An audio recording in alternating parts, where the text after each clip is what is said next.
stay fly. And then I made a decision that I would be free to be authentically all that I am. Everything that comes with me, the good, the bad, and the ugly. Yeah, I didn't get the Jordache jeans until later. The Ola Sasson, I don't think I ever got those, right? But it was all good.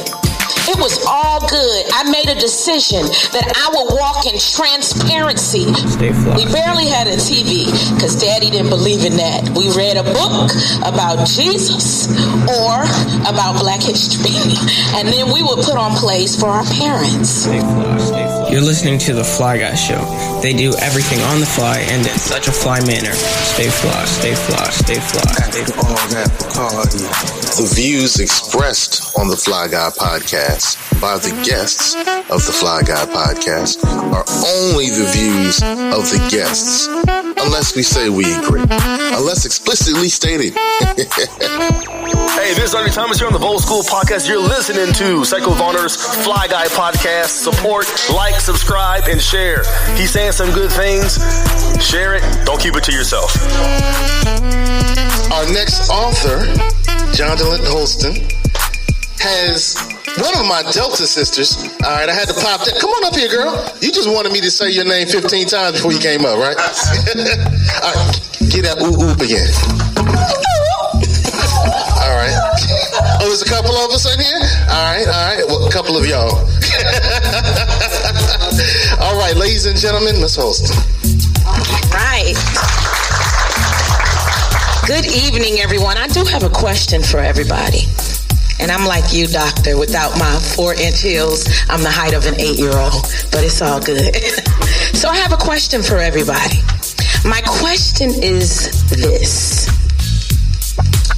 Do you ever wake up some days and say, WTF? Yes.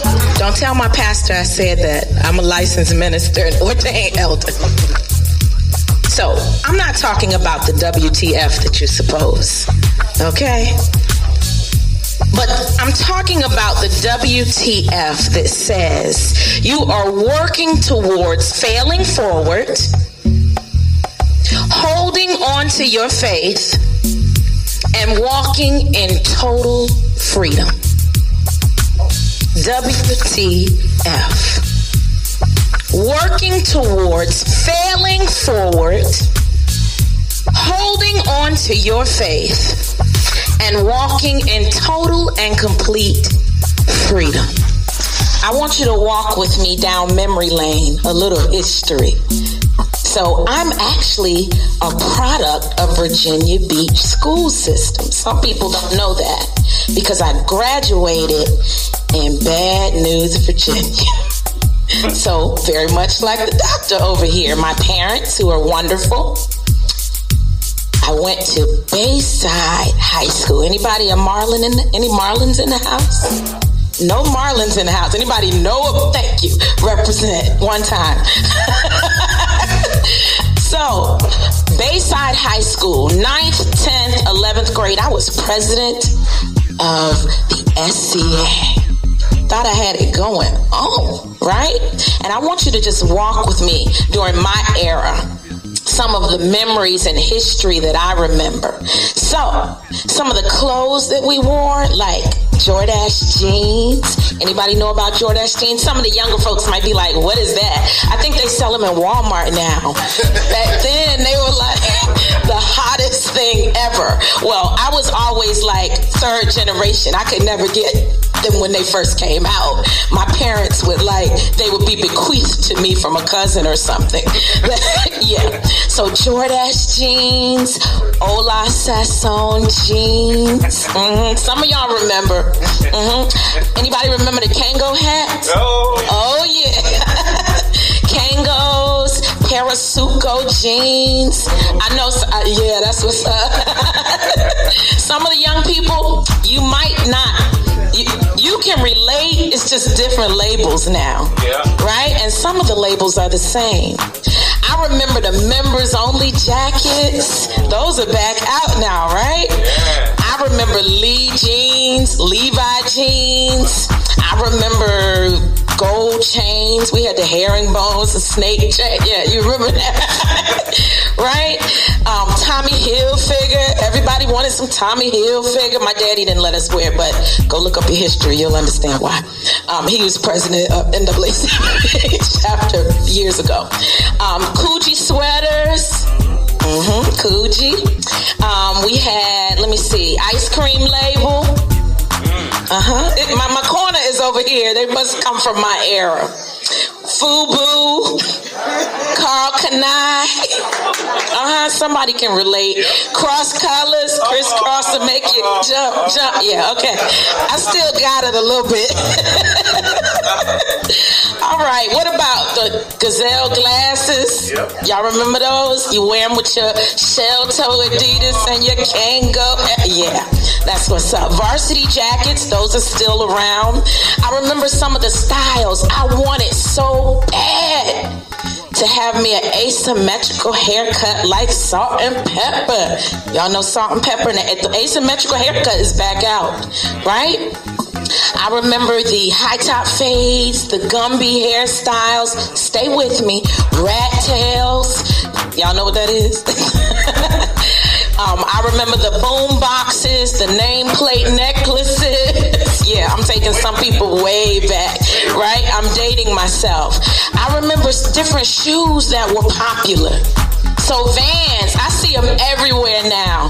Back in the days, we, as my daughter calls it, back in the days, we wore Vans, right? Well, not we, they, right? So yeah, it was 5 of us. So I'm a PK. Anybody know what a PK is? Preacher's kid. I'm a preacher's kid, right? So my daddy was like, you will not wear those labels. You know, I remember Ked shoes. Oh, I just wanted some Keds so bad. But my parents would buy me what we call butter cookies or Bobos. Southside Chicago, Bobos. Virginia Beach, butter cookies. All right, so somebody remembers, right? I remember the Chuck Taylors, which we wear now, right? Converse, Chuck Taylors, Bally's, Filas, K-Swiss, high top Reeboks, pump Reeboks. Stay with me. Doc Martens, peoples. Yeah. And now they're like $300. Back in the days, they were like commonplace, right? I mentioned the shell toe Adidas. Stay with me. Pumas are back out. I remember all the rap groups that my daddy wouldn't let me listen to, but my brothers had all the tapes. And when my parents weren't at home, we would listen to them. I remember Run DMC, Dougie Fresh, Grandmaster Flash, Slick Rick, LL Cool J, EPMD, Biggie Smalls, Tupac, Third Base, A Tribe Called Quest, Beastie Boys, Biz Markie, Bone Thugs and Harmony, all that daddy wouldn't let us listen to, but we would listen on the side, right? I remember Michael Jackson. Oh my goodness, all I wanted was just a glove. My cousin had a Michael Jackson glove, and I wanted that glove with everything that was within me. So when we would go visit my cousins in New York, we would go down to Canal, and we got us a Michael Jackson jacket. It was plastic, but it was all good. And I found me a Michael Jackson glove. You couldn't tell me nothing. I just told my daddy it's for ushering. Right? So in the church, so that he went to, even though it had diamondoids in it, right? Sparkles. So I love that glove and that jacket. Whitney Houston was all the craze. I remember Boyz II Men and New Edition when they came out. Cyndi Lauper, Madonna. But you know, we gotta be diverse. In Vogue, SWV, TLC, Escape, even Sade, Shaka Khan. I remember Will Smith, Parents Just Don't Understand. Stay with me. I'm taking you down a walk down history and memory lane with just for a brief moment. Milli Vanilli with they fake selves, right? I liked Milli Vanilli. Spice Girls, Flavor Flav, Tevin Campbell, Pebbles. Anybody remember Pebbles?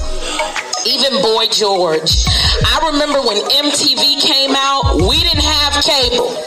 Okay? We barely had a TV because Daddy didn't believe in that. We read a book about Jesus or about Black history. And then we would put on plays for our parents. Right? And so there was one TV located in my parents' bedroom, and it was like 9 inches with rabbit ears, right? There were no remotes or any of that. And we would watch certain shows, quality shows together as a family. Looks like I had a pretty good life, right? Yeah. So I remember Word Up magazine. I remember Atari that we got like generations after at a yard sale. We never got, we didn't get it when it first came out.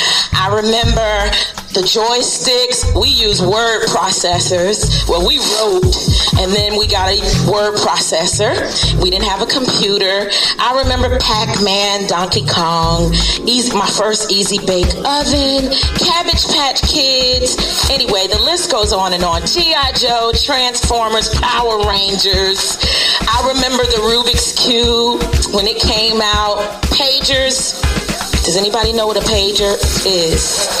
Hey, yo, I beat you. Why you ain't call me back? Yep. You know what that is? So I remember sneaking a pager, all that, right?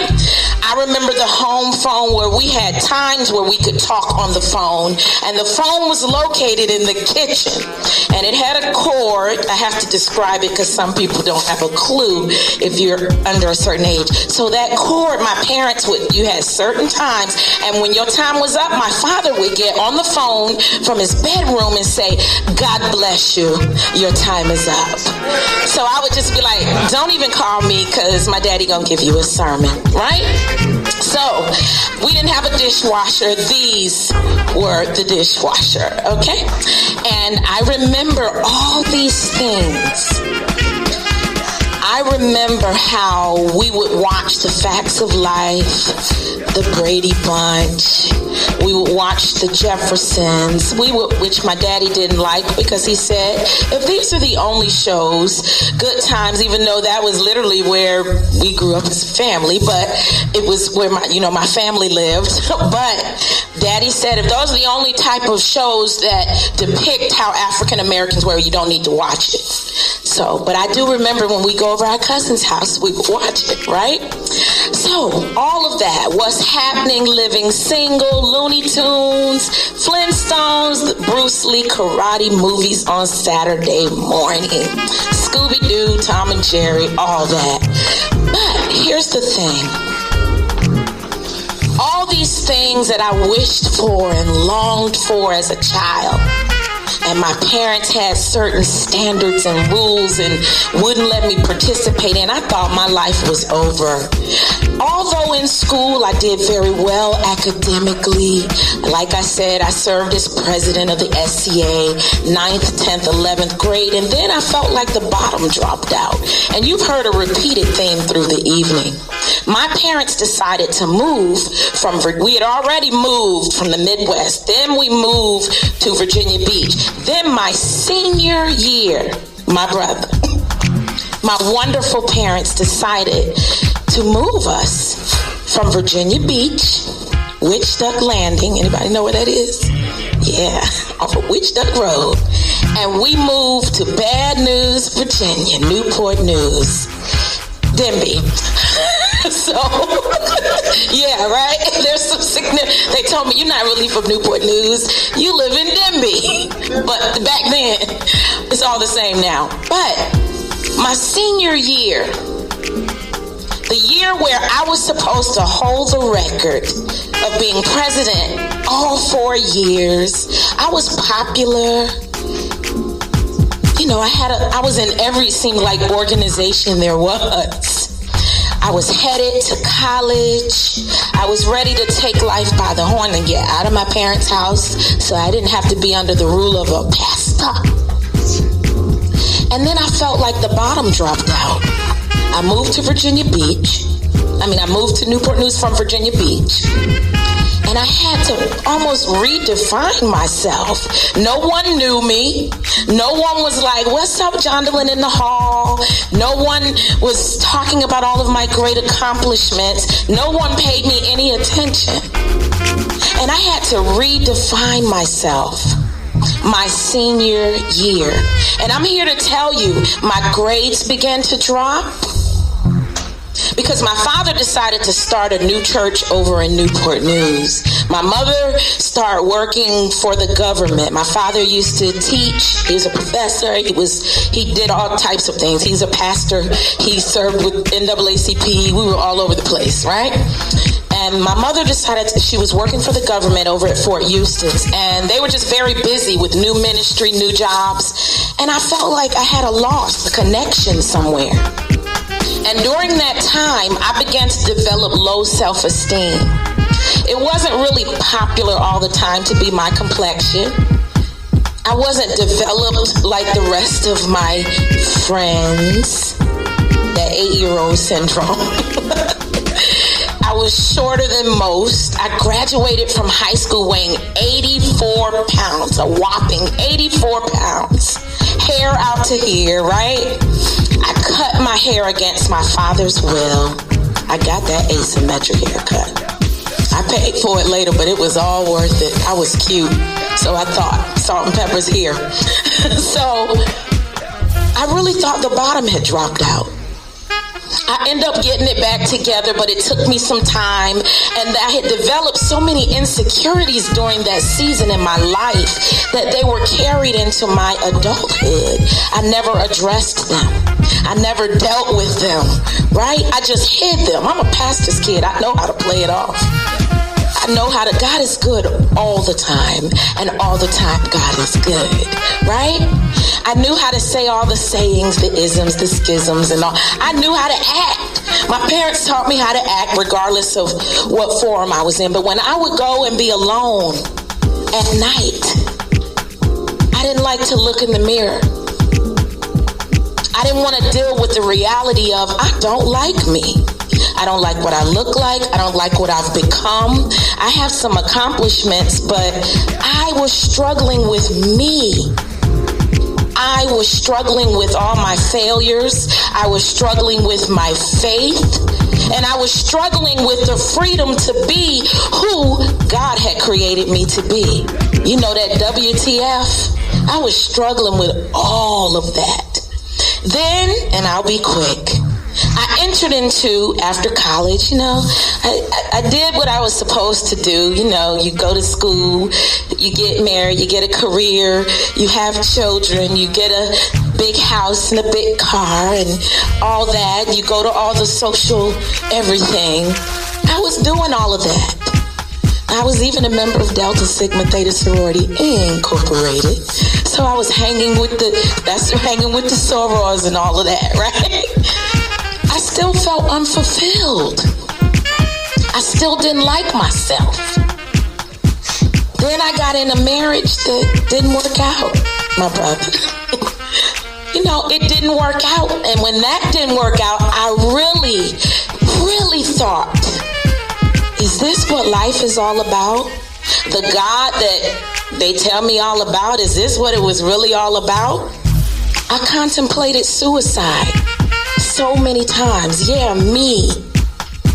I didn't want to live anymore. And you might say, really? Over just that? But whatever your that is, it's your that. Right? So I decided one day when I lost what felt like everything. I lost my husband, not to death. He left, and this ain't no sad, sorry, Mary J. Blige, I'm not gonna cry story. He left. And then, through all legal this and that and that and this, I lost my house. I lost my cars, my Mercedes that I loved. I lost that. And then I lost my career job. And then I lost my last living grandmother, and I thought, this is the big one, Elizabeth. Yeah. And at that moment when I said, I can't do this anymore, with children and all, my beautiful daughter, who is here with me this evening, Selah, she began to ask questions about her esteem. she had a situation in school where she struggled with bullying. And from that situation, she decided to start a nonprofit. I was like, seriously? She went and did all this research, got her little business plan. She didn't realize that she was building mommy up. She was building me up as I felt like I was losing it all. Through her ambition and her drive and her willingness to live through the adversity that she was going through, she built mommy up. I had to pull myself up by the bootstraps. I had to go and get myself some help and sit on somebody's couch, and I'm not ashamed of that, because I needed to download. I was carrying everybody's everything, including my own. I went and downloaded, made a decision that failing was okay as long as I did it forward, and I turned all those failures into something significant that could bless myself and others. I had to hold on to the faith that I knew was deep down in my soul. And as I began to build my faith up and read, and read about the one who made me, and I had to go back and recollect through my journals how I had survived through so many adversities, but I was still here. My faith was being built.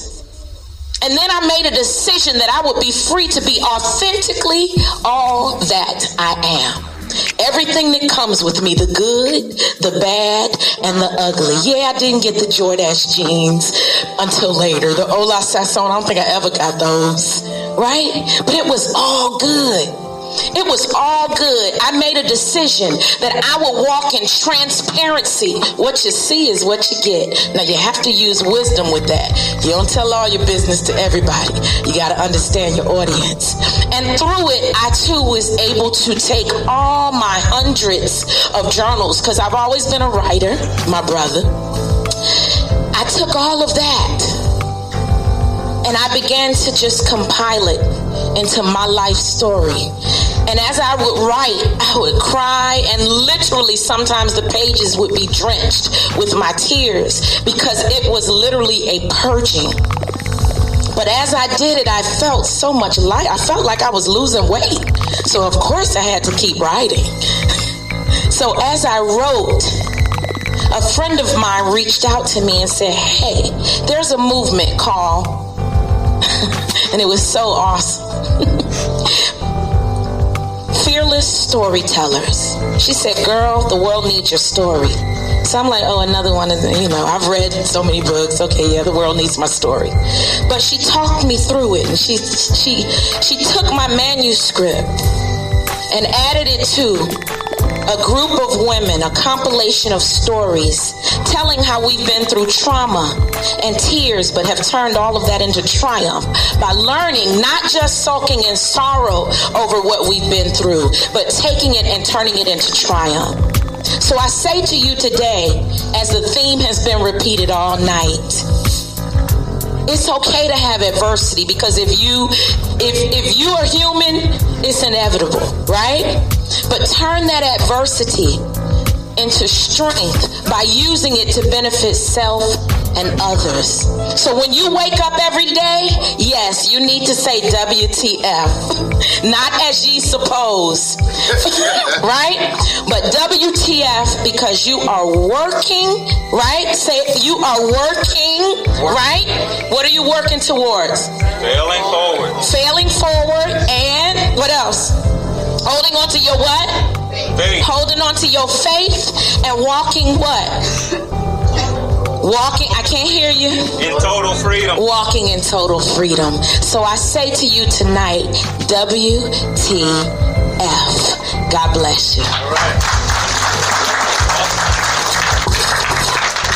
All right, walking in total freedom. All right, don't say WTF when you're in school tomorrow. Yeah, don't do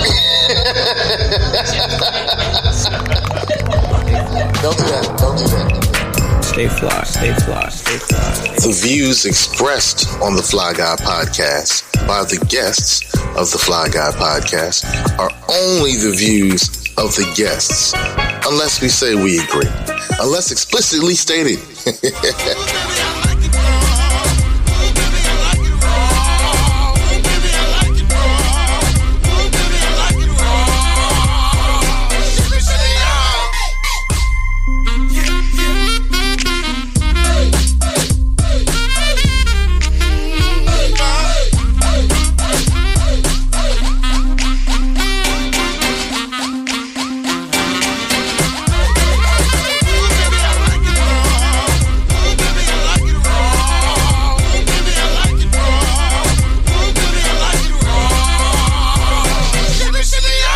stay conscious.